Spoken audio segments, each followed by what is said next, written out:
Greetings, it is I, Susie Q, working with the Akashic Records again. It's kind of part of my life now. I think in 2007, I had an accident, and it was probably around September of 2007, and I kind of glossed over it, I kind of set back. I knew there was going to be a collision. It was a hydroplaning situation. And then I realized that there's nothing I can do. It was going down a hill. It was it had just been raining, and there was nothing I could do. So I decided just to kind of relax. I'm kind of a yogi, right? Just relax into the energy.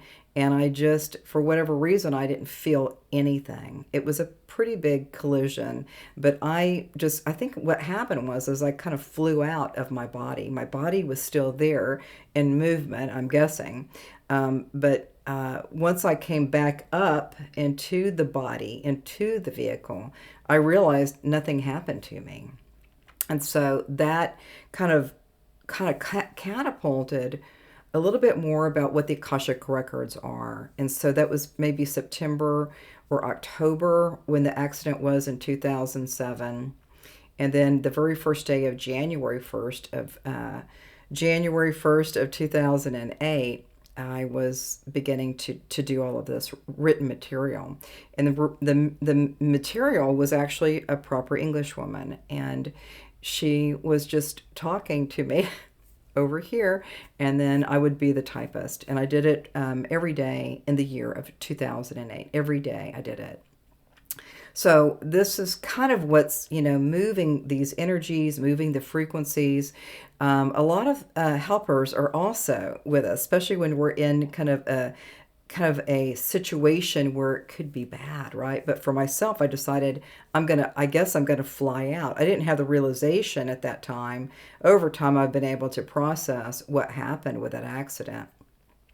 So we've got this one Akashic record, and that's part of my story. And there's more to it, right? For sure. So, but we're going to start with this one and see what you think. Surely you know that there is something quite magical about you. Yes, you. In the stillness. We refer to the stillness of your own knowing that you are well indeed. Well in the way that you are beginning to remember the truth of who you are. Silly life in the field of your knowing creates one new flashy thing after another.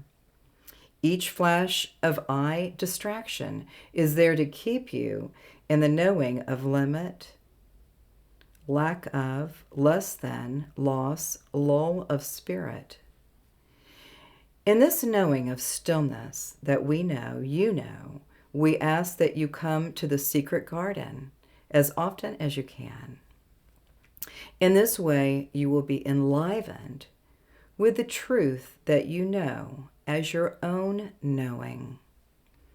Shiny, sparkling, shimmery, stuff will come into your field to get you off of track.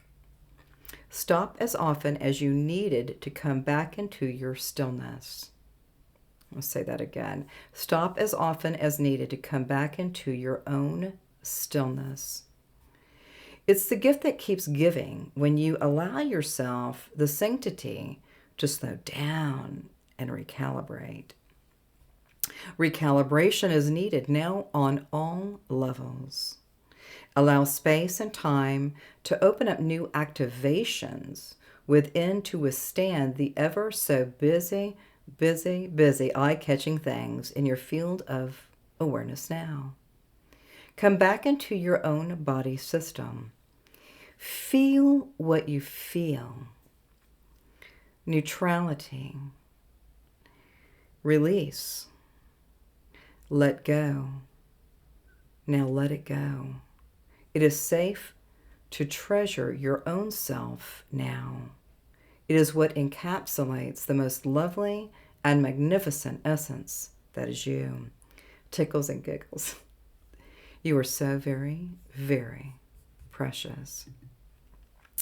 All right, so that was a little bit of a glimpse of the accident, and that was pretty tricky, right? So when the accident happened in 2007, the end of 2007, the first day of January 1st of 2008 is when I started getting a different voice. I could hear a voice on the right side, and I continued to write, and I did it for every day of 2008.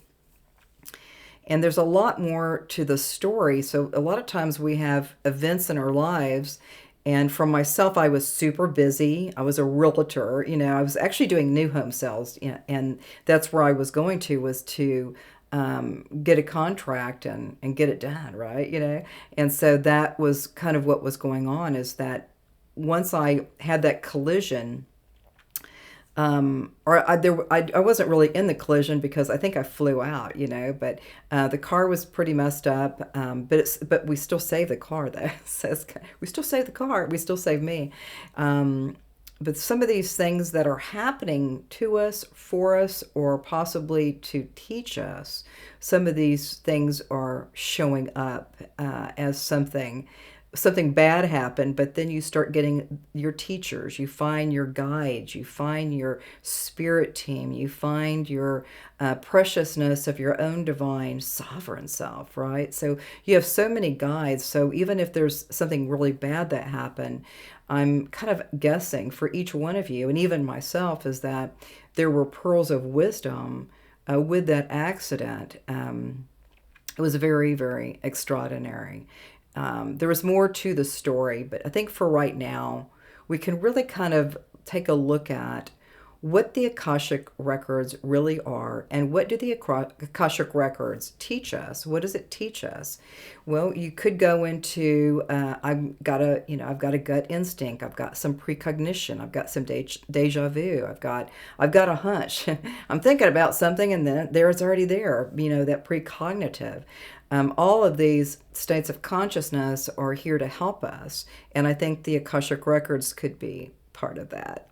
And I think each one of us has the capacity and the pleasure and joy to have a better experience with some of the states of consciousness, whether it be good, bad, or indifferent. It could be anything. But I always look at everything as a lesson. Could be something really, oh, it's so awesome, and then something else could go, like boom, boom, boom, it's going down, but all of this is showing us. The Akashic records are kind of a guidepost for each one of us. They're like a lighthouse, and whatever you're broadcasting with that light, it'll be focusing on exactly what it is that you need to do right now. And the more that you focus in with the Akashic records through what we call that lighthouse, or that beam of light, it's all to help us, even if we've been really bad, or even if we've been really messed up, or we've had some tragedies, or we've done heinous events, or we've been elated and happy and joyful. All of that is teaching each and every one, what else do I need to know? What else do I need to experience? Is there anything I can do for forgiveness? Is there anything that I need to understand more deeply? What else might be happening to conspire me to feel like a little bit lighter, So I think we're all light bodies, no matter whatever these people, any of these people on the planet that have ever done, they're still light bodies. They're still light bodies. There's definitely some times where it's not, it could be dim. For some, there could be some dim energy with that light body. But we're all light bodies. We've all had events. We've all had things that were good or bad, or not the best, right? Or maybe the most wonderful. But all of that is here through the Akashic records, getting more insights that maybe something happened that wasn't great, and then you didn't do anything, but now you know. Now you're starting to know that it was a lesson. It was simply a lesson plan. And let me tell you, I've had quite a few lesson plans in this lifetime. So just want to really welcome you to exploring your own sense of self, your own soul's messages, your own guidance team, your lighthouse team. All of that and more is helping you to conspire for you to have a better experience going forward. We'll see you soon, and namaste.